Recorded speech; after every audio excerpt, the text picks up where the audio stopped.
Assalamualaikum warahmatullahi wabarakatuh. Kami dari kelompok 3 yang beranggotakan Desi Natalia, Dias Finalia Pungki, Dilan Nur Isnaini, Dwiki Aditya, dan Elok Kurnia. Di sini kami akan menjelaskan tentang radang usus besar atau yang disebut dengan kolitis. Sebenarnya apa sih itu radang usus besar? Radang usus besar atau yang disebut dengan kolitis adalah kondisi di mana usus besar itu mengalami peradangan. Kolitis adalah suatu peradangan akut atau kronik pada kolon. Kolitis ulceratif merupakan penyakit radang kolon non-spesifik yang umumnya berlangsung lama disertai masa remisi dan eksaborasi berganti-ganti. Usus besar meliputi area dari caecum atau tempat menempel usus buntu atau appendix, kolon ascendens, kolon transversum, kolon descendens, sigmoid, rectum, dan anus. Kolitis adalah suatu bentuk radang usus besar, suatu penyakit dari usus yaitu usus besar yang meliputi karakteristik bisul atau luka terbuka di dalam usus. Apa aja sih penyebab terjadinya radang usus besar? Penyebab kolitis ulceratif tetap tidak diketahui. Gambaran tertentu menunjukkan beberapa kemungkinan seperti faktor genetik lebih sering pada orang yang memiliki kulit putih daripada orang yang memiliki kulit hitam dan Cina. Insidensi meningkat 3-6 kali pada orang Yahudi dibandingkan orang non-Yahudi. Yang kedua ada faktor infeksi. Biasanya terjadi karena infeksi virus atau parasit dari makanan, minuman, atau tangan kotor. Umumnya Shigella, E. coli, Salmonella, dan Campylobacter.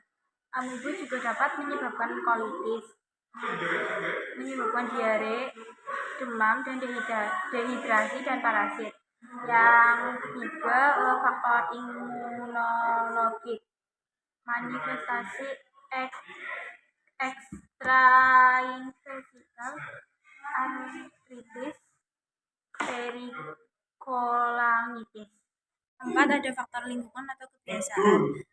Perokok beresiko 40% terkena kolitis dibanding bukan perokok atau mantan perokok. Kemudian ada tanda dan gejala. 1. Diare berdarah. 2. Nyeri abdomen atau perut. Nyeri bertambah saat diare dan kemudian berkurang. 3. Sering terjadi demam, menggigil, tanda-tanda infeksi lain atau sesuai penyebab kolitisnya. Yang keempat, kram atau kejang otot. Yang kelima, berkurangnya nafsu makan. Yang keenam, berat badan menurun. Patofisiologi radang usus besar. Faktor genetik berpengaruh pada saluran pencernaan, terjadi reaksi inflamasi di lapisan dan di dinding usus sehingga terjadi pembengkakan dan ulcerasi sehingga menimbulkan kuman untuk berkembang biak dan mengeluarkan toksin sehingga motilitas usus dan permeabilitas meningkat menyebabkan absorpsi kurang dan terjadi diare terus menerus. Diare yang terus menerus menyebabkan kehilangan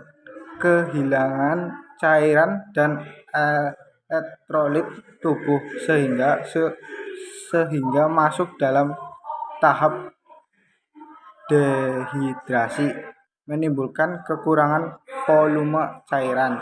Terjadinya dehidrasi menyebabkan konsentrasi cas menurun yang dapat menimbulkan shock serta menimbulkan masalah perfusi. Dari uresi menimbulkan lesi pada mukosa, terbentuk abses dan pecah. Diare yang terus-menerus menyebabkan kehilangan cairan dan elektrolit tubuh sehingga masuk dalam tahap dehidrasi, menimbulkan kekurangan volume cairan. Timbul iritasi mukosa menyebabkan nyeri. Dari iritasi yang berkelanjutan menimbulkan yang meluas hingga terjadi yang menerus. Timbul masalah keperawatan, resiko tinggi anemia. Tukak meluas dan pengobatan masuk kronik menimbulkan gangguan psikologis, timbul masalah dan dapat juga disebabkan oleh pengetahuan. Berikut pathway radang usus besar.